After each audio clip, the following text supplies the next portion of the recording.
Welcome to the Preneur LIfe, the #1 channel for faith-based leaders. Are you living life through sight or vision? Well, guess what? This video is going to show you which one you are.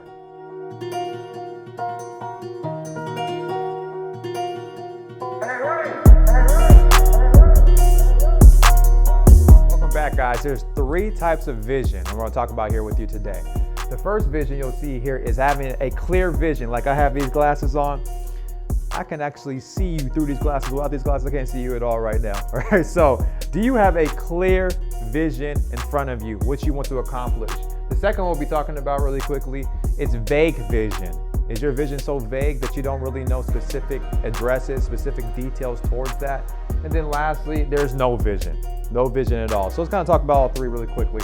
So the first one's a clear vision. Is your vision so clear that you know the address of where it's at? What I mean by that, like for example, there's a guy by the name of, maybe you heard of him, Ray Kroc, right? And he took a San Bernardino franchise, right, which was called McDonald's, right? And he took that and turned it into over 25,000 franchises in a very short amount of time because of what? A clear vision, right? Could you imagine driving the street and not seeing McDonald's around? The golden arches, your kid saying, I want a Happy Meal? That would never be able to happen without having a clear vision of what he wanted to create. Next is like, can you imagine this individual that was making 10 cents, then turns to becoming one of the richest men in the world simply because of bookkeeping? That's Rockefeller, right? And we hear about him all the time. This is individuals that have what? A clear vision. Do you have a specific clear vision? If I ask you right now, you know exactly where you're going. Number 2 is vague vision. Do you have people come around you and say, you know what? I want to be financially independent. What does that really mean? Like, what is that to you? I want to be successful.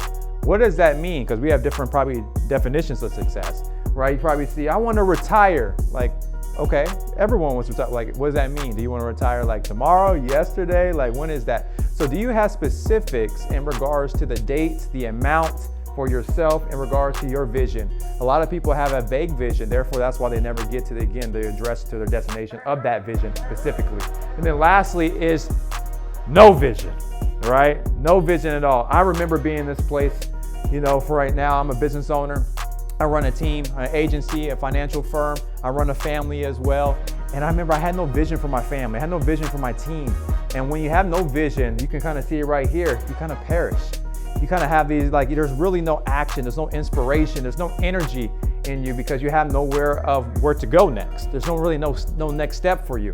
And so what happens here is, you could probably see the biblical verses, what's going to pop on the screen is, when there's no vision, the people will perish, right? And right here is kind of a very bad place to be at. And let me tell you why it's a bad place to be at. It's because you're unhappy. You know, for me, before I became a business owner, I actually played basketball. And had projections go to the NBA and everything along those lines. And I was like, man, I can't wait to play in the NBA. I want to buy my mom the big house. I want to get the nice cars. I want to make sure my family and everyone's clapping for me in the stands. And I want to be able to impact and do all those different things, right? Unfortunately, that didn't happen. I actually got hurt and I had to make a decision what was going to be next in my life. And during that process of transition, I was in a very unhappy zone because I really didn't have no vision for my life. I was like, what is going to be next? My whole identity was tied to a sport, and maybe your identity was tied to a profession, maybe a career, maybe you have to go in transition as well. And this is a very tough place to be in where you don't know what your next step is, which is on the happy zone. We did a little bit of research. You see that 14% across the board actually say they're happy. That's a lot. That means 86% are unhappy right now, right? That sample size may change, obviously, depending on what's going on. But that's pretty profound. If you look at the next one, is midlife crisis. How many people you know say, well, I'm in a midlife crisis. I gotta go buy myself that red Corvette. I gotta go, go to the mall and go crazy with the car. Whatever you have to do, right? Because you're in a midlife crisis. You're in a phase, in a transition of life where your identity used to be, where you're trying to become a new person. And a lot of people, unfortunately, from the ages of 35 to 55 fall into that midlife crisis. But for me, my perspective is, it's not an age thing. It's really just an identity thing. It's like, what do I have next in my life? What is my next move? So you're in either one of these 3. Either you're on this call, you say, you know what? I have clear vision. I know my next step is. Maybe you say, you know what? I have a vague vision. I need to make sure I can give more specifics to it. How much, how fast, where exactly is that? Or maybe you're in this place where I used to be, which is no vision. Don't worry, you can graduate each one. So let me talk about how you can do that. Because at the end of the day, we're all about vision development. And we were Googling a little bit, and actually 66% is this word vision is 66% in popularity in Google right now. It's kind of crazy. It's kind of high, actually. And it's actually the #1 on East Coast.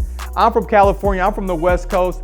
I don't know what's going on with the West Coast guys. I don't know if we're kind of slow because the time zone 3 hours behind the East Coast, but the #1 search is vision right now. So it's pretty interesting, an interesting fact right there. But here's a couple questions I highly recommend that you ask yourself. These are 6 questions I ask yourself so you can get clarity on your vision development. The first question is, does your vision make you concentrate? Does it give you focus? Does it give you energy? Does it excite you? Or does your alarm clock have to keep waking you up? If your alarm clock has to keep waking you up versus your vision have to wake you up, maybe that's the wrong vision for you, all right? So then maybe you have to go and dive a little bit more deep in something that can get you moving, get your juices flowing. Number 2 is what's against you. So you have your vision, you're kind of defining it, but what's against you? You know, I'm reminded of the story of David.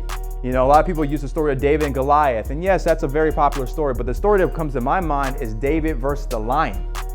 All right, the lion, when the lion came and took a sheep, and he says, you know what, I'm gonna go and kill this lion, all right, which was against me because it tried to take what was mine, right? Because maybe God gave you a vision as well, and there's something trying to take it away. What's against you right now? Are you willing to go kill your lion that's trying to take away your vision? Next is, number 3 is faith. Does your faith mix well with your vision? Okay, does your faith, your belief, all right, your confidence, does it mix well with the vision that you have? What are you willing to do? And I'm reminded by the Bible verse again when it talks about do you have the mustard seed faith? Like you only need a seed of a mustard seed to have faith to be able to look at a mountain and be able to move it. There's gonna be a lot of mountains when you have a vision, obviously you wanna see it accomplished. So what's your faith like? What's your belief like to be able to accomplish that? Number 4 is, does your team even know about your vision? You know, again, I run an agency, so one of the biggest things that we have to consistently do when we're running this agency is talk about our vision. And I remember we had a meeting and I was talking to our guys and I said, hey, do you even know our mission? Do you even know our vision? And nobody in the room could recite it. I was like, oh my gosh, I thought everyone knew it because I knew it in my head. But as a leader, you have to consistently keep communicating that. And if you're leading your family, you also want to communicate that with your kids, your wife, and anyone else that's a part of that, saying, this is what we have a vision for our family. This is what we have a vision for our business life, and whatever that may. Maybe your employee as well. What's my vision from the department that I hold? Does everybody on one accord understand it and clear it and can recite it? All right. Number 5 is what? Does your team even agree? They might be able to say it. They might have even heard it. But do they agree? Are they in agreement with it? Do they take ownership with it? So how do you know if they take ownership with it? You know, I always say, hey, look, how do I know if my team that I'm running right now, that I'm operating, even enjoys me as a leader? Do they always want to be around me? Maybe your kids, you know, it's a relationship with your kids. How do you know if your kids respect and love you? Do they always want to be around you? Your spouse, anything like that. So what's my point of bringing that up? Does your team in agreement of the vision that you said that we're going? And you have to be able to have that conversation with them. You have to be able to have a really articulate conversation and say, how is this a win-win situation for both of us? Because if you as the leader are the only one winning in the vision and the team around you is not winning, then that's not gonna be effective. You have to put them into that place and say, look, if we do this together, this is what you get as well. Your goals and dreams will also be able to be executed at the same point. And that transitions to the last point, which is what? Number 6, execution. Execution. Are you going to be able to execute it? What is it going to take for you to execute? That reminds me of the story of the Bible where Jesus is trying to calm down the storm, because there's going to be a lot of storms coming. You know, anytime you have a vision, there's something on the opposite side, which is the adversary is going to try to stop you. And in that process, are you going to be able to calm down the storm as a leader?